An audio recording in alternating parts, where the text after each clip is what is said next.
Warning, I'm a Mirko simp and therefore this video will have me being tremendously down. Viewer discretion is advised. Welcome back again to my breakdown of My Hero Academia Season 6 with today, Episode 2, Mirko, the number 5 hero, covering chapters 261, 262, 263 and an itty bitty bit of chapter 264. We head straight into chapter 261 with Mirko just fucking up Dr. Garaki's lab, and holy shit, this feels fucking mean. Like, this shot of Johnny's mangled fucking corpse here, this is purely like something they added in the anime. The best you get is just seeing the door still in motion fucking him up, and the music just really hurts. This feels like a proper tragedy for Garaki. I honestly God feel bad. Then boom, tone shift with the OP. After the OP we get the first of many actual anime original scenes for the episode. This one just being a quick one of Mandalay helping evacuate everyone, but it's only a few seconds and then we go right back to the manga material with Mirko calling to inform everyone that she's found Garaki, with a small change that I really enjoyed, that being this time actually being able to hear what's on the other end. This being Endeavour saying to her in response, because originally we just got a little dialogue bubble, 3 dots, letting her know she was being told something, but this time we hear it.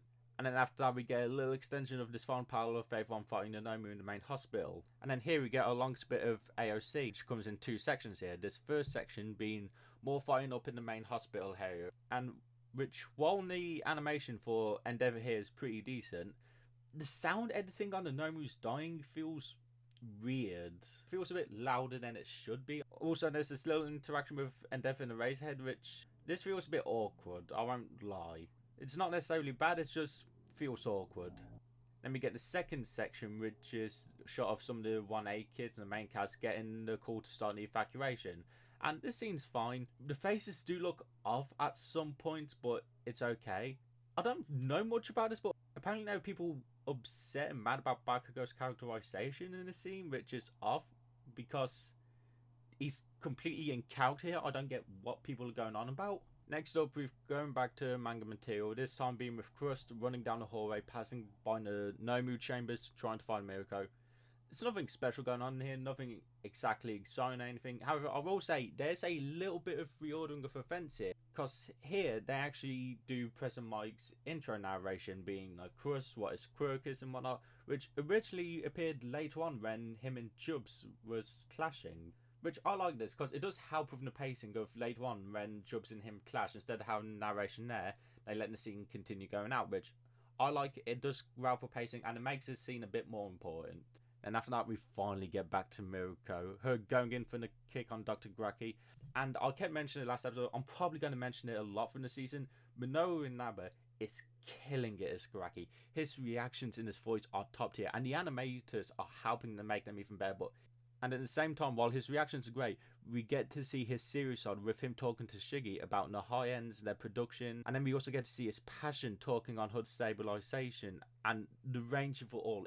He is doing an amazing job. I don't think he's going to steal the scene at all this season, but he's going to be a top tier all throughout the season. And 2 episodes in a row, we've gotten the losses of the war.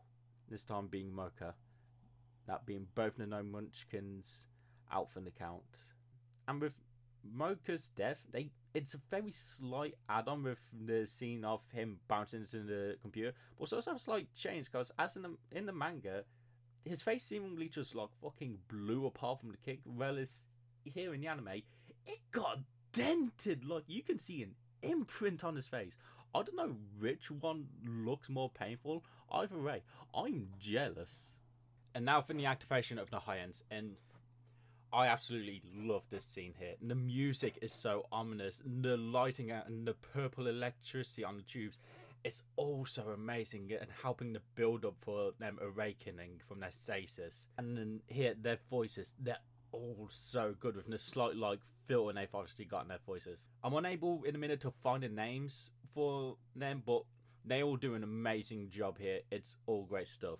Also, side note, each of them do actually have names, that being Robot, Elif, I think that's how it's pronounced at least, Chubbs, Ribby, and Woman, who is the only one to have her name revealed in the main story, and in this episode, in fact. Then we've got this bit here with Chubbs going off on his own to clash with Crust and go against him, and I will admit, this does look a tad bit awkward. However, next up is this shot of Garaki just, yum, of, which this just looks fun. We got this shot here.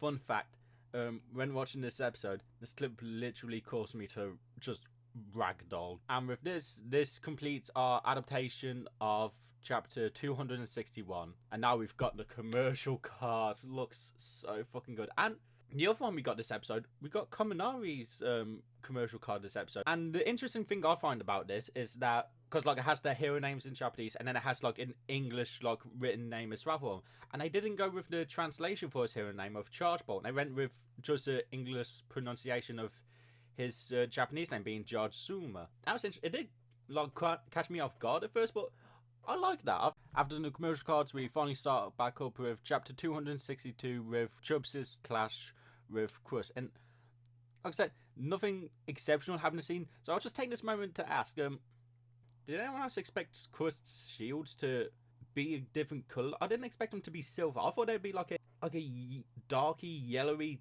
type colour. I don't know why, but it's not bad. It's something that personally caught me off guard. Anyway, after that, since I moved President Mike's narration over, like I mentioned earlier, we go straight to Garaki talking about the high ends, which helps the pacing much more in my opinion. Like I mentioned earlier and in the last episode, I'll keep mentioning this throughout the whole series, Minoru Naba is killing it yet again with Garaki, with his info drop on the no moves and the high ends and talking about Shiggy, his masterpiece. This next section, minutes 12:17 through minute 15, this whole section is nothing but perfection. This is my favourite section of the episode and just one of my favourite moments of the series. Pure favouritism. I'm being completely serious here. This whole section is just really fucking amazing. Character acting here from the animators is so good, and without a doubt, Sayaka Kinoshita gets the MVP award for this episode. She fucking killed it, and in my opinion, an absolutely perfect cast for Mirko, and she proves it here. Her voice just emphasizes the power that Mirko has and the cockiness, but not the kind of cockiness of someone who doesn't deserve. Like, Mirko is cocky, but she absolutely deserves to be, and you can just feel it here in her voice. It fits so fucking well, and the specific line of her going kata kata kata kata yattenna, honest to god, that shot I was excited for, but the way she delivered that line is stolen the limelight from her posing there, and it's actually just living in my head rent free. And while I haven't watched the dub, Inaira's Krinones, I'll be honest, I don't know how to pronounce her name. I'm really sorry. But I will be watching this episode when the dub comes out. I think about next week, actually. I'll be checking this episode out to hear her performance. After that, we got this shot of her, like, explaining that she cancelled the impact. And I will say, this kind of caused me to relook at this page in the manga, because it's like panel of her saying, like, the impact as she I thought originally this was like the impact from her jumping. However, now it's making me debate whether or not this was that or showing her neutralizing the impact. I'm not sure. I'd rate it's alright. I do kind of prefer this panel being like the impact of her jumping, because it makes the jump feel more powerful, which it feels a bit weaker in the anime. This might just be how I read the page being incorrectly. Either way, this is all great. Now, the animation here is so great. Her jumping about, and this whole bit from her landing here to Ribby like throwing her attack. This is all added stuff, and it looks so good. Elephant Woman trying to jump her, Ribby throwing attacks, her bouncing around the tankers. It's all so great. And then we go back to Adaptation with Ribby like catching her off guard. And then here we get, well, it's a near enough direct adaptation, we get a weird change, because originally here in the manga, like, they're all stood together, so when she jumped out, Woman, to get around her, to pincer her, she used one of her crooks and like swoops around her, but here she's just on the other side. It's not like a major change, it's just a small weird change, because I do love seeing the high ends use their crooks. It doesn't make it worse in any way. Like I said, this whole section is perfect, but still, it's just something I want to point out. And now, this section here of seeing her use her 3 moves. The Lunar Ring here is okay, but this bit here of rushing over Ribby, we saw it in the trailer, we know it looks good. One thing that did catch me off guard, it's Ribby like using his like armoring up crook. The animation of that looks good. Speaking of stuff that looks good but I hate looks good, this section here of Robot using some like base bending crook to crush Mirko's arm. What the fuck? This shit is brutal. Like, holy shit, Bones. Why do you hate her, Bones? But the Lunar Fall itself looks so good. My god. And there's something they do that, like, in these 3 bits here in the Lunar Fall, Here she's hopping over the robot, and here again as she uses...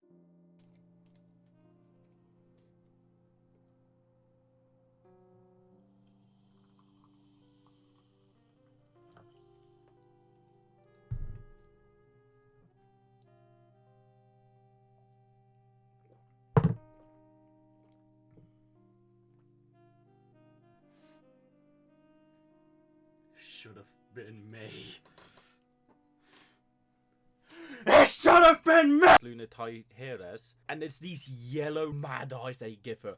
I love them so much. All of her named attacks, they do this bit of adding like a banner on the side showing the names of the attacks. They look so fucking good. I hope they do one for like more attacks. It's just so cool. This whole section is so great. I know I'm like being biased and favoritism towards Mirko. I do genuinely love this section. It's the highlight of the episode for me. And on a serious note again, the animation of her like killing off robot is amazing. I was so looking forward to this section and I love it to bits. Because like everyone fell in love with Mirko as soon as she appeared in the manga and in the anime. But now people in the anime get to see why she's the true badass. Her arm got fucked by robot. She literally just goes, hey, shit, my arm's torn off.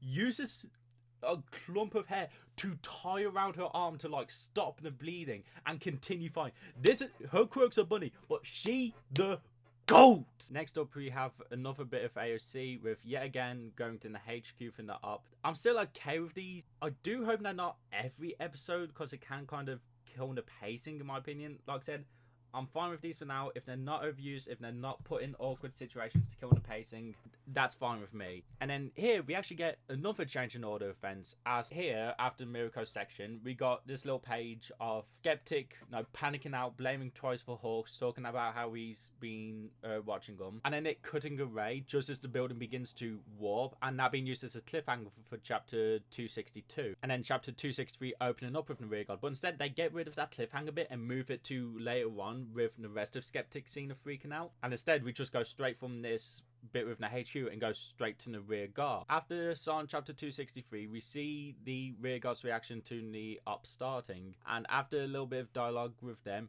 we move over to the main unit with the focus of the scene being Kaminari freaking out at midnight and Tokiyami trying to calm him down. Again, it's something I mentioned last episode. I'm probably going to mention it a few times again, but Akano Watanabe is still killing it as Midnight. One of the things I love about this arc is we're finally getting to see more of Midnight. We see more of her serious side and her caring side about being as a teacher. Akano Watanabe is finally getting to flex her skills and her performance with Midnight, and I'm absolutely loving it. But something I have to give major props to is Tasuku Hatanaka for his performance as Kaminari here.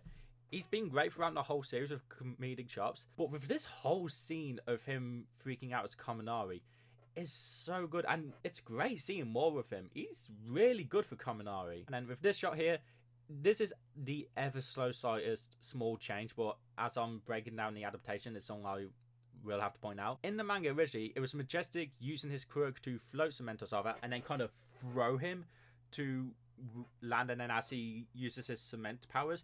But here in the anime, he's just running and jumps to land. It doesn't change the scene at all. It's just something I'm pointing out. We finally do the final page of chapter 262 with Skeptic freaking out over Hawks and getting a drop on them. And it continues with the rest of the scene of the mansion starting to break open. And I do think this was a necessary change, as it does help a lot with the flow episode. First bit was in the end, chapter 262 is to do with a bit of a cliffhanger, but that's not needed here, especially because this was after the commercial break already. So I think it just helps with pacing and the flow much better with it being here. We've seen it all as one scene of an uninterrupted, interrupted freak out. And Tomokazu Sugita is great as Skeptic here. And with the building like opening up, I love how they did it. The debris falling, the kind of like looks like putties being tore apart. It's doing Cementos' power like justice, showing how powerful he is, like shaking the camera and all. Now this bit, I will say, I love how they've been drawing Dabby here, especially in this shot in the OP. I will say, I do kind of feel how here originally in the manga, like this power, it's everyone walking and you just see Dabby in the background like walking in a different direction. It's not the focus of the panel, which makes it the focus of the panel. And then here they kind of like put more focus on it in the anime, like making it the main cut in the shot. While it does look good and I like the angle and everything, I do kind of feel just him being in the background, making him the focus. Now, this scene, honest to God, is one that caught me off, because I knew Kaminari's moment was going to get love. But fuck me, they gave it some good loving.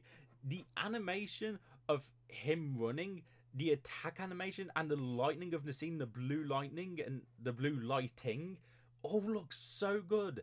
And Tatsuka Hatanaka's delivery here for Kaminari is so great, especially love the hey! It's all so great. Like I said, everyone's voice actor is amazing here. I thought this moment with like him looking back and seeing Jiro, I thought that's just going to be a quick cut. They extended that scene. It all looks so good. Whoever is in charge of this episode loved Kaminari. This shot of Midnight and Tokiyami just stood there admiring it. It is added in the anime. It's a bit of a weird shot, but yet this moment was great and was done so much better than I expected. And I personally love that. I'm not digging on this. I love that this moment that I thought was going to be done justice got done major justice. A slight bit of reorganization here, as there's like 2 more pages of chapter 263 to be adapted. But instead of getting that, we just got these 2 little panels from 264 thrown in. And I'm assuming them last 2 pages of 263 will be the start of the next episode, like before in the OP. So, yeah, thank you for watching my breakdown of episode 2. I ain't going to lie, I talked about Mirko more than I thought. I'm not going to lie, that did catch me off guard. That was highly edited down by an array. That was originally 7 minutes and 45 seconds of me talking about. I really enjoyed episode 2. It did so great. It didn't end where I thought it was going to end. It ended a little bit sooner. I still really enjoyed it. And if you're curious as to where I think episode 3 is going to end, you can check my TikTok, as every Sunday after I've watched the episode with my mate, I put up a TikTok just trying to guess where I think the next episode is going to end. And I do weekly breakdowns of the most recent chapters for My Hero. So yeah, go check me out over there. I'm shamelessly plugging because, hey, boys trying to grow. Watching, I really hope you enjoyed the video, and I hope to see you again next week.